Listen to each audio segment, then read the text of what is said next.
रात के 12 बजे कुछ समय पहले एफबीआई ने एक लिस्ट जारी की गई। लिस्ट शार्प हैकरों की थी जिसमें कहकर का नाम था हैप्पी हैक कि असल में उसे हैप्पी हैकर कहने की सबसे बड़ी वजह ये भी कही जाती है कि उसकी जितनी भी तस्वीरें अब तक जमाने के सामने आई है उन सभी में उसका चेहरा मुस्कुराता हुआ ही नजर आता रहा है। लेकिन उसने जो कारनामा किया उसने लोगों की नींद उड़ा दी। असल में इस हैकर के किस्से का सिलसिला शुरू होता है साल 2009 में। अमेरिका की जॉर्जिया में कुछ बैंकों को अजीब सी शिकायतें मिल रही थी।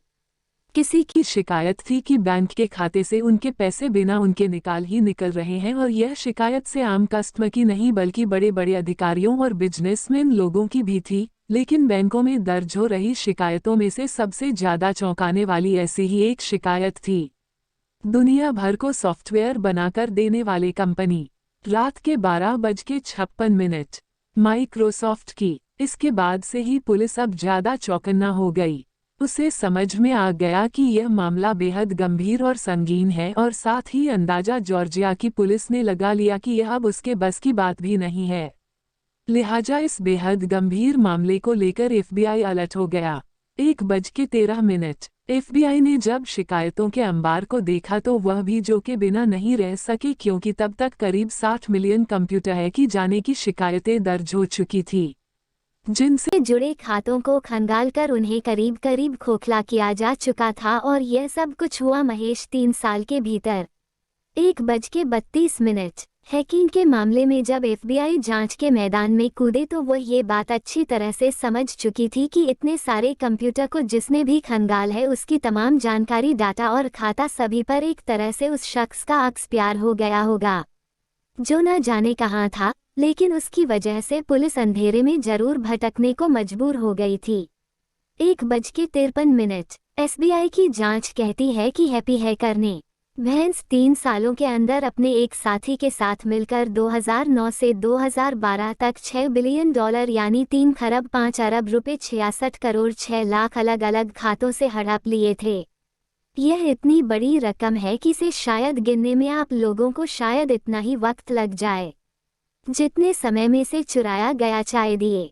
इस रकम का ही कमाल था कितने एफबीआई के साथ साथ 2:22 इंटरनेशनल पुलिस को भी बुरी तरह से बेचैन कर दिया था।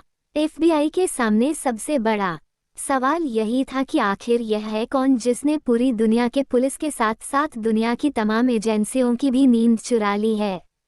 ये कैसा छलावा था जिसकी परछाई तक की जांच एजेंसियों को पता नहीं चल पा रही थी। लगातार कई दिन और कई रातों तक दुनिया भर के तमाम है करो कि तुमने लिख डालते खंगाल तेरी एसबीआई के एजेंट परेशान हो गए थे कि तभी उन्हें सूचना मिली। खबर थी अल्जीरिया में एक हैकर है ममता बैंड इलाज। 2:55 अभी भी आई के तमाम एजेंट जो इस प्रोजेक्ट पर लगे हुए थे सब के सब इस नाम के पीछे पड़ गए। कुछ ही समय में कोई जानकारी निकालने वाली एफबीआई ने देखते ही देखते हैं हम साहब एंड इलाज काफी सारा अतीत निकाल लिया। हम 24 साल का एक सॉफ्टवेयर इंजीनियर था। ये भी पता चला कि उसके खिलाफ हैकिंग करके लोगों के खातों को खाली करने का भी शक है। इसी शक के आधार पर अमेरिकी एजेंसी अब इसके जुड़े कारनामों की एक नई लिस्ट तैयार करने में जुट गई। साथ ही हम जाके पीछे भी एफबीआई का एक एजेंट लग गया।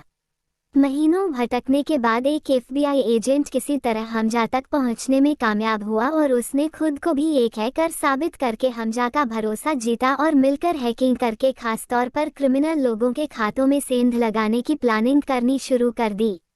उस दौर में एक नया सॉफ्टवेयर चलन में आ चुका था, राम सहाय। 3:46 असल में डार्क वेब पर मौजूद इस सॉफ्टवेयर को खुद हमसे और उसके साथी नहीं तैयार किया था, और इसी सॉफ्टवेयर के जरिए उन लोगों ने दुनिया भर में वर्चुअल डाका डाला। हमजा का भेद खुल जाने के बाद एफबीआई के एजेंट ने अब एक नया प्लान तैयार किया ताकि हम लोगों को गिरफ्तार किया जा सके। इसलिए वह हम जैसे ही उसका तैयार किया गया सॉफ्टवेयर फोआई खरीदने की बात करता है और इसके लिए बाकायदा हमजा को तैयार भी कर लेता है। लेकिन सॉफ्टवेयर की डिलीवरी और सप्लाई होने से पहले ही हमजा एफबीआई के हाथों से फिसल जाता है।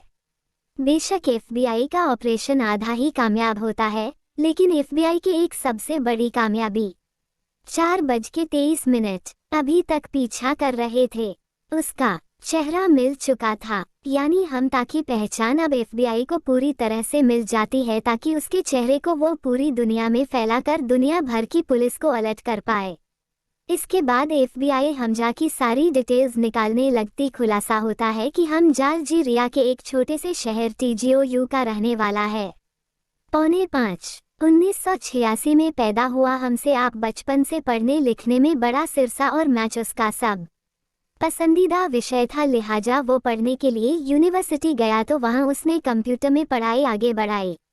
उसने पढ़ाई लिखाई के दौरान ही कंप्यूटर को तो जैसे अपना सबसे पसंदीदा खिलौना बना लिया था और कंप्यूटर से जुड़ी ऐसी कोई चीज़ नहीं थी जिसे वह नहीं जानता था और देखते ही देखते वह हैकर बन गया।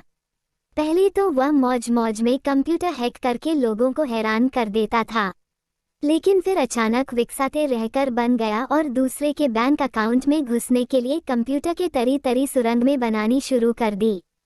पासवर्ड कैसे तोड़ता था, मानो गिनती का खेल खेल रहा हूँ, जिसमें हमजा है क्योंकि दुनिया की तरफ तेजी से कदम बढ़ा रहा था। अल्जीरिया से हजारों किलोमीटर दूर रूप में एक और शख्स था जिसे हैकिंग करना बड़ा पसंद था, जिसका नाम था अलेक्जेंडर पेनिस। की उम्र भी ज्यादा नहीं थी, वो 25 साल का था।